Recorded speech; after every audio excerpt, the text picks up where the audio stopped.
years what they look for in a manager. Yeah. This is kind of my thoughts on how I want to lead. Okay.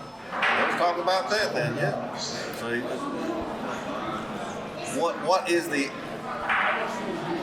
what makes a good manager from a people standpoint? Yeah. So I've been managed for several years now. So I've got some experience dealing with managers, and the ones that I see succeed more than any others are the ones that, instead of trying to control their employees, and there are times and places for that, but the ones that have confidence in the people they hire and give them the liberty to make certain decisions, or if not make those decisions, at least voice those decisions so that they can help influence the greater direction of the company.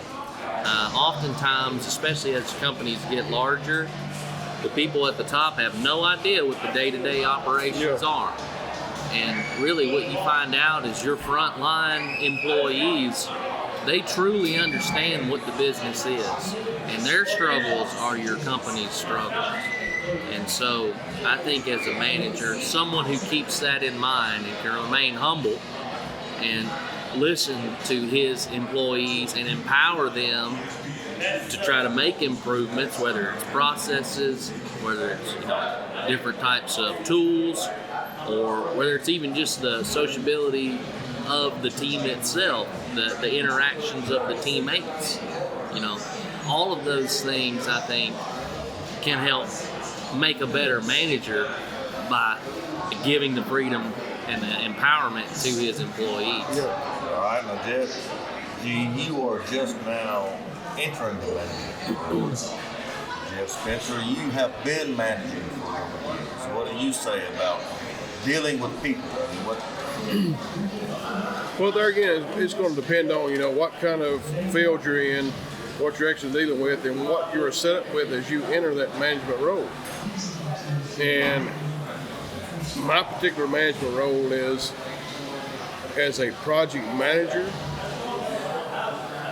I've got to be able to have the authority, like you as the owner, you've got to be able to give me the authority I need and trust me to negotiate with future clients.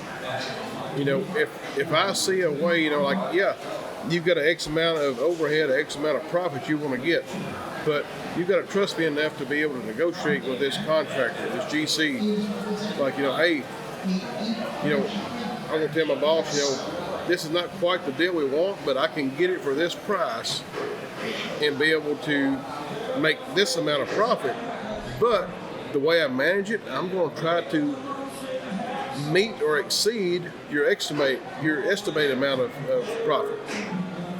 So there again, as a project manager, you've got to be able to negotiate a price that you're willing to gamble on, that your owner is comfortable with, but be able to reach out and work with your crews that you have, your manpower, and find resources to be able to compromise that, to bring it down and still be able to meet your original profit margin or maybe more. So both of y'all kind of said the same thing. The owner has to trust the manager. The manager has to trust the employees. Yes. So some of that comes down to bring the right people into the business. People are everything.